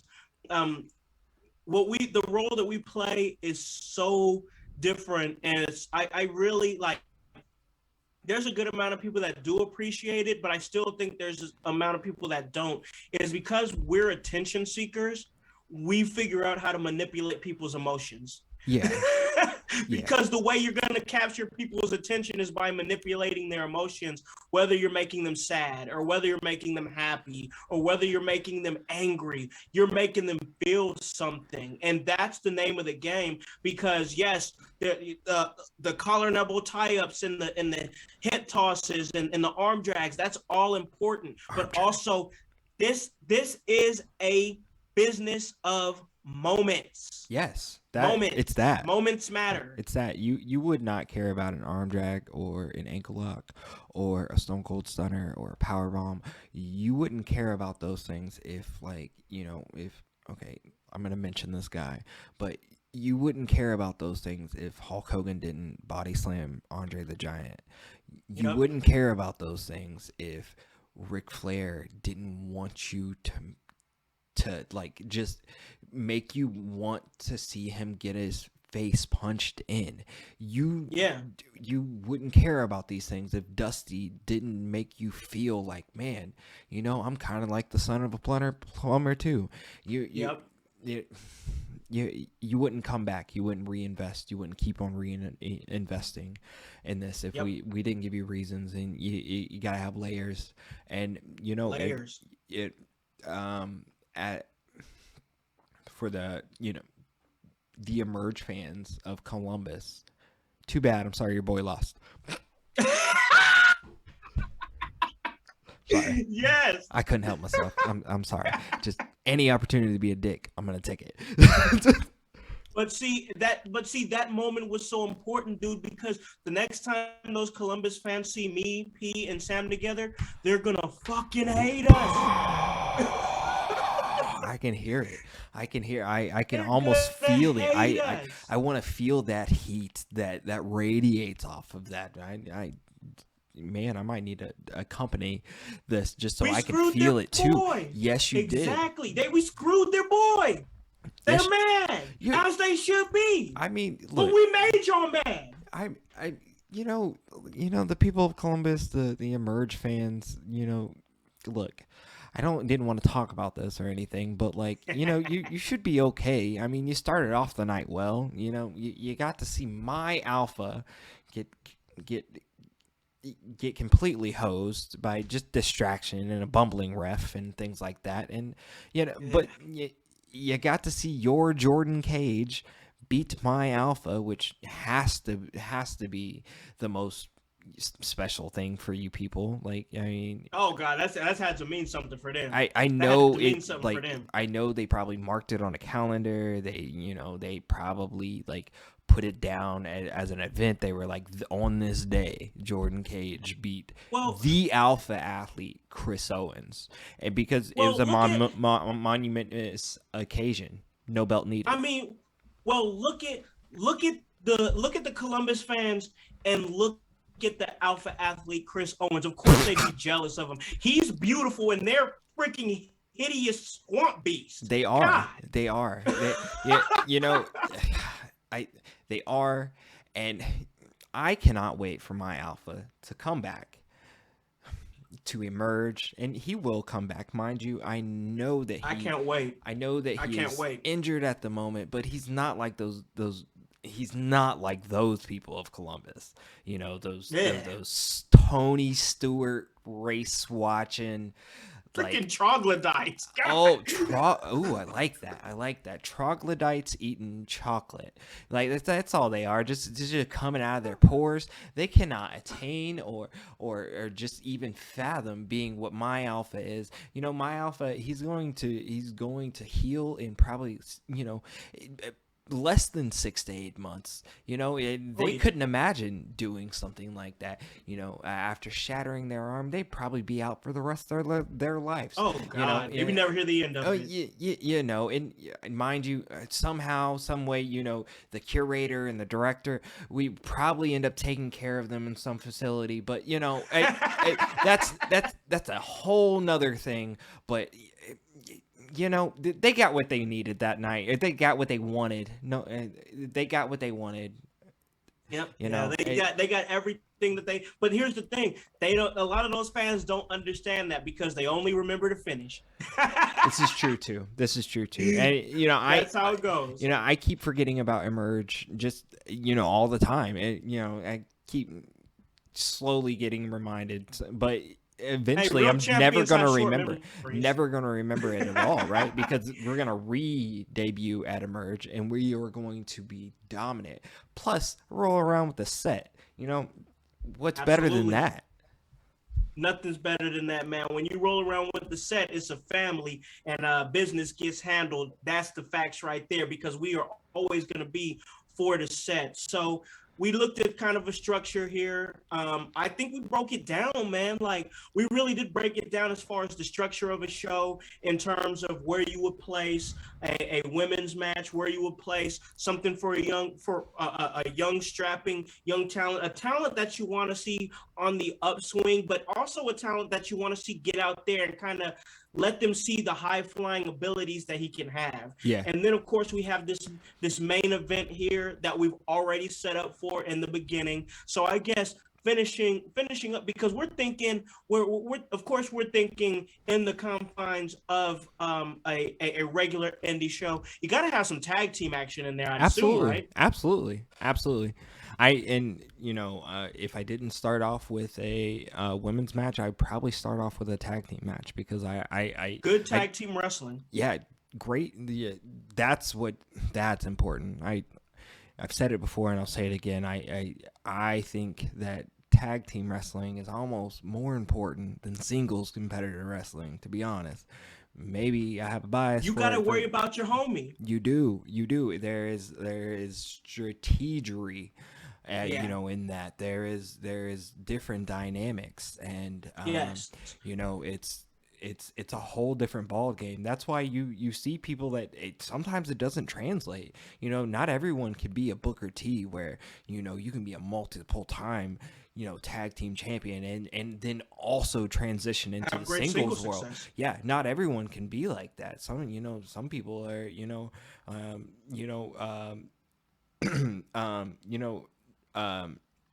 not able to make that translate. They have decent. They're the Genetti. They are the Genetti. Not everybody can be Sean. Yep. So and that's what it is. Yeah, it is what it is on that. So you got to have some good tag team action in there. And when we're thinking about a card, we're thinking about structure, but we're also thinking variety as well. So like we had our opening bout, we had our opening promo followed by the opening bout, and then we mix in some tag team action in there, some women's action either in the beginning or after the or after the intermission. Yeah. But if it's a title match, probably in the beginning. And then you have your hot main event that you already set up for. I mean, honestly, for a regular indie show, that seems like the good. I mean, you probably still have a single match here and there, but like there would have to be some sort of there'd have to be something more to it, like maybe a white hot rivalry that doesn't involve the title, or maybe even your mid-card championship. I always like a decent gimmick match, to be honest. Whether it be like hardcore stipulations, the table match, chairs match, whatever. You know, be creative.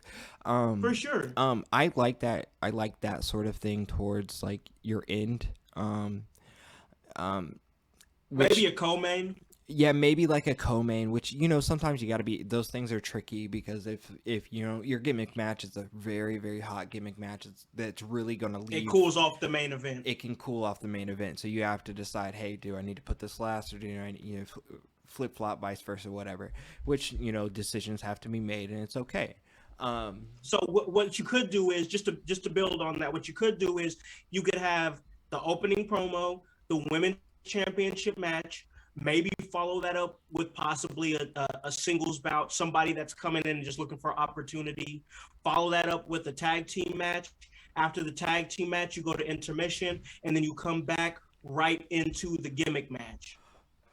Yeah, exactly. That's where I was going to go with that, is bring that in right after intermission, and then maybe have a match in there to kind of buffer, cool off. Between them, a cool off match. Yep. And then your main, man, and then that's a show. Like, that's a show right there, bro. That's a good show right there. So just to summarize for you guys out there in the household, I know you guys been rolling with us strong on this really great episode. Excited to put this out for you guys. You're going to have this on Thursday afternoon. So go ahead and check it out during your work day, maybe on your way home from work, however you guys consume your content. Hey, come and ride with me and Bell on this journey in professional wrestling. But like I said, to kind of summarize, we're looking at an opening promo here between Babyface and heel to set up for the main event. Open it up with the women's tag team championship match, or women's championship match. I'm sorry, women's singles championship match. Then into a maybe a little cool off match, because that if you get two great, I mean, it just depends on the talent as well. But if you get two great women in there, it's going to be a banger, and you would need a cool off match after that. Maybe somebody just looking for an opportunity. Two guys that are maybe familiar with each other, like, hey, let's just go out there and just have a match. Okay, cool. Then jump into that. You have your tag team match or tag team championship match, however you want to do it. And if you got two good cohesive tag teams, now this is all contingent on having great talent. I just want to, because I know some of these indie shows just can't get the great talent. But what we're doing is we're talking about this under the guise that we have great talent. So great tag team match for the championships. Go into the intermission, let everybody get their snacks and everything, and cool off after a good tag team championship match. If you do raffles, some of these places do raffles. Some of them, just play music, or you have your wrestlers at their merch stands for intermission. Go ahead and do that. And then coming out of intermission, you go ahead and have a nice gimmick match, maybe hardcore match, tables match, something interesting, something to take your mind away from everything else you just saw. Because everything else you just saw was 1, 2, 3 on the mat, technical, great. Have something to mix it up a little bit. Then you have another cool off match. We're going under the thoughts that this gimmick match is going to be a banger. So they're going to need to cool off from there with a nice little singles match of two people just looking for opportunity. Maybe even two women looking for opportunity. Throw in just a nice little singles women's match there. A nice number one contenders match. That'll be good too. I like that. I know that's kind of gimmicky, but it's gimmicky without the gimmick. Exactly. The winner of this match. But it makes that cool off match mean something. Yeah, and that's all it is, man. It's just about creating creativity within your show. Yeah. I think that sometimes, like, shows that I've been a part of, I think sometimes people lose sight of that. They're like, hey, we want to have this match. This is what we're gonna do. We're gonna run through that. Like, and I think, from an objective, I guess I'm not objective opinion, but in my opinion, I think you definitely need to have more to make sure you're adding more to incorporate that. It's I know it's professional wrestling, but this really is sports entertainment. Oh, I hate that word. I'm telling you, they don't like it. I know they don't like it, but that's the element of it. Let me ask you this: would people follow the NBA as much as they do if they weren't enticed by LeBron or the stories of Kevin Durant or the stories of Kobe Bryant or Michael Jordan? Would you be Jordan? Whether you loved, hated, or didn't care about any of those people, right? Like, it gave you something. It gave you a reason to either watch, not watch, or to root for your team, to root against that team, to root for a team that you don't even like because they were playing that person. Like, it gives you those dynamics, and that's all we want to try to do. That's all it's about, is to give you those dynamics of that make you care. That's important, man. Making you care. So we just structured out this show here. I think that will make for an interesting show. I also think that some of those elements are stuff that could even go into a weekly episodic show. As they should. Whether it be Yeah, exactly. Well, Like you have these championship ramifications in this warm-off match before the main event, and then boom, all of a sudden you have a number one contender that you can gear towards next week's show or the week after that, or maybe your big special event, whatever it may be. If you're thinking weekly or if you're thinking on a show-to-show basis, which I really feel like a lot of these guys should.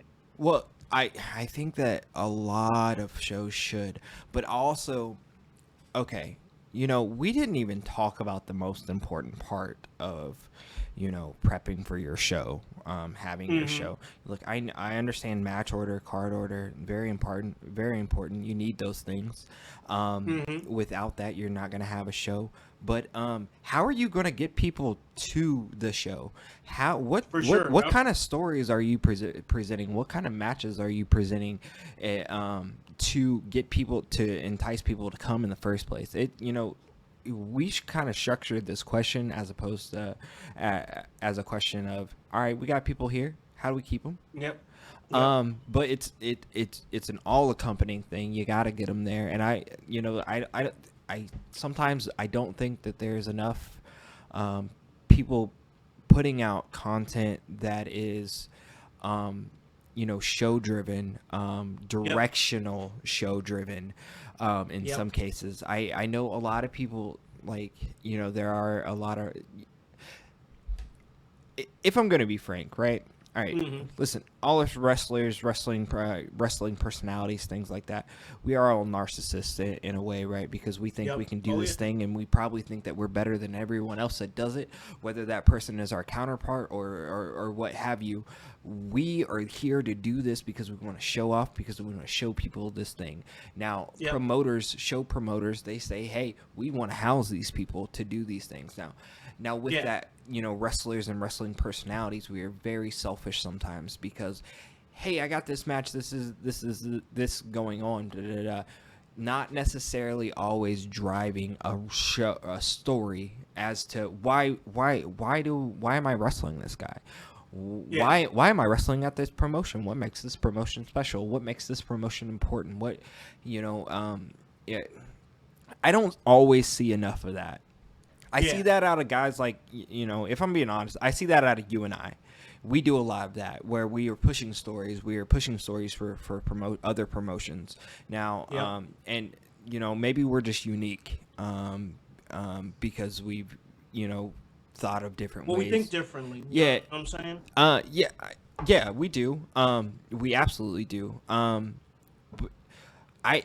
that in itself, to answer your, long-winded answer of your question, is that's what I think that the most important thing is, like, making sure that you got people like making some content, doing promos, doing directive promos towards your story, not just saying, hey, I'm XYZ wrestler and I'm gonna wrestle for this belt because that's the belt at this promotion. That don't mean nothing, bro. It doesn't mean anything. You get, like, give people a story. You're not making me care. No, yeah. I just like anything else, man, you got to entice people with a reason, If people, go back to my basketball reference, if people weren't enticed by the fact that LeBron James was a high school kid coming straight out of high school into the professional world of the NBA, people, and not only that, but almost instantly dominating, right? If people saw that, they were impressed by that, they despised that gave people something, right? Gave people something to watch, gave people something to hate. And, like, you as wrestler, you as wrestling personality, you as wrestling promoter, you as, ring crew, bro, you need to be helping your wrestling promotion to push these stories, whether it's you sharing the promos that are done by the wrestlers, whether it's you sharing the doing the promos yourself, whether it's you working with the the promotion as to, all right, hey, what are we thinking, what's our direction that we're going in this, there sometimes in wrestling, and I know, like, look, maybe I don't know enough, and maybe I haven't worked as hard as everyone else or as much as everyone else yet, and I do say yet, but there's a lot of disorganization in wrestling shows where we figure out what we're gonna do at the wrestling show the day of the wrestling show, and I'm not the biggest fan of that. I think Me that neither, man. I think that we can plan, we can organize, we can really creatively think, to keep pushing ourselves and to keep pushing our creative boundaries. And I think there needs to be more of that. And I mean, I'm the curator. That's my answer. But the thing is, the thing is, like, and it is all true, because I'm a firm believer that if it didn't happen on the internet, it didn't happen. Yeah. People got to see these things happening. They got to see these stories forming. They got to see these rivalries forming, and they got to see what's happening at these shows. That's why you see some of these promoters like don't even like some of their shows to be streamed, because their mindset is, well, they're not going to come and pay for the show if they just could stay at home and watch the stream. You don't understand that what you're doing yourself is long-term favor by putting it out there, because somebody who might have watched it on the stream might be like, dang, I need to come see this in person. Wait. It's a precedent that's set by the promoter, and whatever the promoter's intentions are, that's what you're going to get out of the workers that are under them. Yo, Khan, I'm not a smart man by any means. At least I'm not going to say I'm a smart man. I'm not a genius, right? But, like, I'm saying, if you stream your show, people enjoy your content, people follow your products. Okay, let's say maybe they don't go to your shows, but they buy merch. They continue to support. They continue to share. All that shit's very necessary, very important. It's a part of it. They are cogs in that wheel that keeps that keeps your business, professional wrestling, keeps those things going. You please, like, try not to be small-minded out there. Try to open up your horizons. I mean, be smart. Be absolutely smart. If you hold off on streaming your content so that you can sell it to a third-party streaming service, do that. But if you are just really trying to get your name out there, build your brand, get your follows and likes over that 4-digit mark, you got to do these things. People aren't gonna know you if they don't see you. It's small-minded, man. It's just small-minded when you don't think that the internet can really generate revenue for you, because it absolutely can. And, like, you still have those promoters out there. Believe it or not, those promoters are still out there that are just like, no, I'm more worried about in-house people that are coming to the shows, people that I know are coming to the shows. But you got to grow some kind of way. And if growth isn't something that you're interested in, if this is just something that you do for the people in your hometown, I mean, okay. I mean, I get it, but don't expect to get any new fans if you don't try new and bold ideas, Absolutely. And honestly, streaming isn't even new and bold. Like, so many people do that. So, like, just get with the program. I don't know. Yeah. Look, you see us here. We stream. We've tried the live stream thing, and being honest to the household out there, we were trying to do the live stream thing, and honestly, it's a little bit more ambiguous advantageous of an adventure to take on that I can take on personally, at least with equipment, time, talent, some of these things right now. But you see us trying, we out here. We out here. We're back to the audio format right now. And I'm also we're also simultaneously, we'll have a video of this for sure. This podcast that'll probably be put out later on today, if not Friday. But Absolutely. you see us trying different things, and keeping on building. Whether some of these things don't work, it hasn't stopped us, because we keep trying. No. We just got to keep moving forward. That's the important thing. And, man, I think we moved forward with a real great episode. We talked about structure of show. We talked about Sasha Banks. We talked about Naomi and that situation. Of course, we're going to stay on top of that as it develops. little AEW. We talked to Wardlow over there, man, and it just made for a really great episode. So with that being said, man, I think we got to figure out what's next for the household, what everybody's doing, moving and grooming and seeing what's next. I know for myself, it's just really focusing on getting well and getting back to where I need to be at. So I'm nowhere this weekend, and I'm okay with that. But that doesn't mean that the household, the set, is not on the move, because they absolutely are. Because earlier in the episode, you was already talking about what P is doing. P is hitting the road again, man. Yeah, he has to defend his title in Maryland, correct? So Yes. P is always moving. He is our champ. We love Paragon, and we love seeing everything that he's doing. We are probably one of his biggest supporters. That definitely. What's the promotion out there? What's the promotion out there that he'll be at? The promotion, I believe it's an AWA promotion over there in Maryland. Nice. Okay, there we go. So if you were, he's gonna be out there. He's their television champion. Yes, I saw that. Yes, it's AWA Calm Before the Storm, and that's going down on Saturday 28th. I want to make sure I had it up here just so you guys know, so I can give you guys those details. And that's going down Saturday, May 28th. So this Saturday, and like I said, that's going down in Waldorf, Maryland. And he's going to be defending that Maryland Television Championship, the AWA Maryland Television Championship that he's held for so long, on top of other championships that he's held. And man, it's going to be great, because you already know he's going to go out there and he's going to give him that vitamin P, bro. Yeah, Paragon's always out there and he's pushing that P, and that P stands for positivity, right? Because he's pushing positively, going to win, going to continue to win, going to continue to dominate, going to continue to do these great things that the man known as Paragon can only do. I'm sorry, I'm not trying to take your job there. Hey, it's all up. We ought to set here, man. It's all set mentality. You know what I'm saying? Sir. Yes, sir. So he's gonna go out there. He's hitting Maryland. It's gonna be a movie, man. I know that you got some happenings yourself going on. Yes. Look, you will be able to find me June 11th at AACW in Kokomo, Indiana. My home promotion. We are hosting our next show, June 11th, at the Carver Community Center.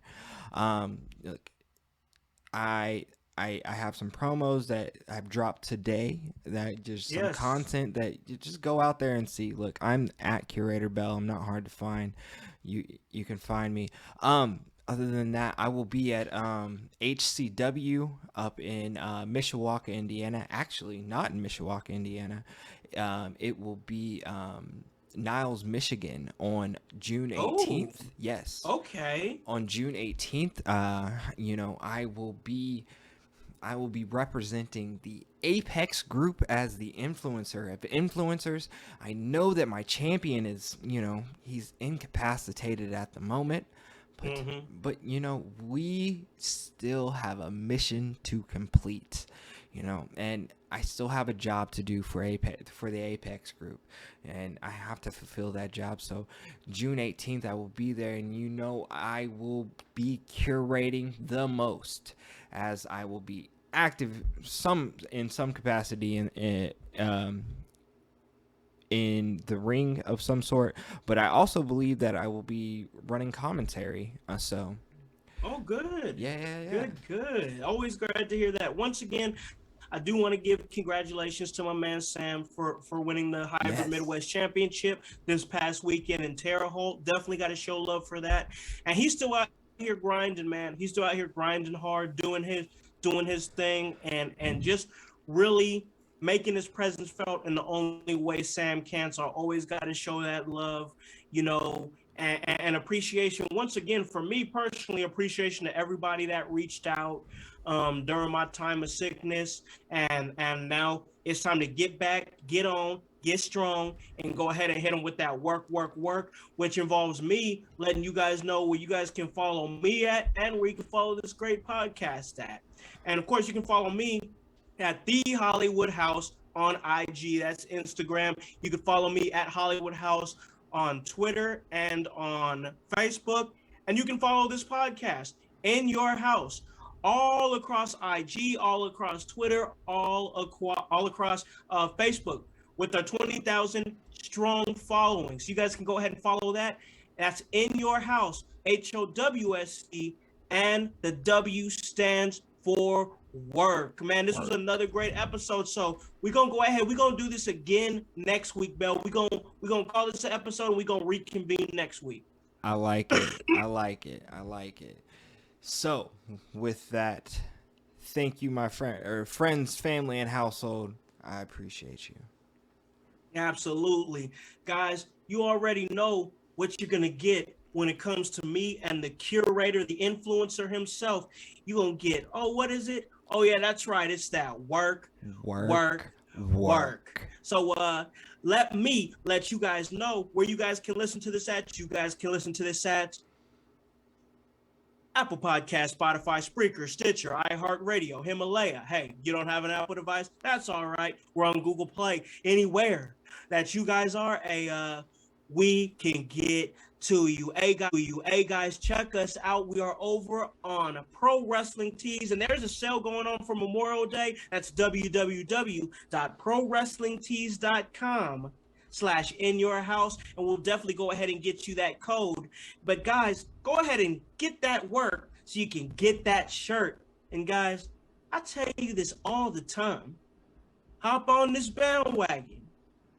Get on or get gone. Because the household, well, we still going mighty strong. You guys have a great day and a great rest of your week. Peace. There we go.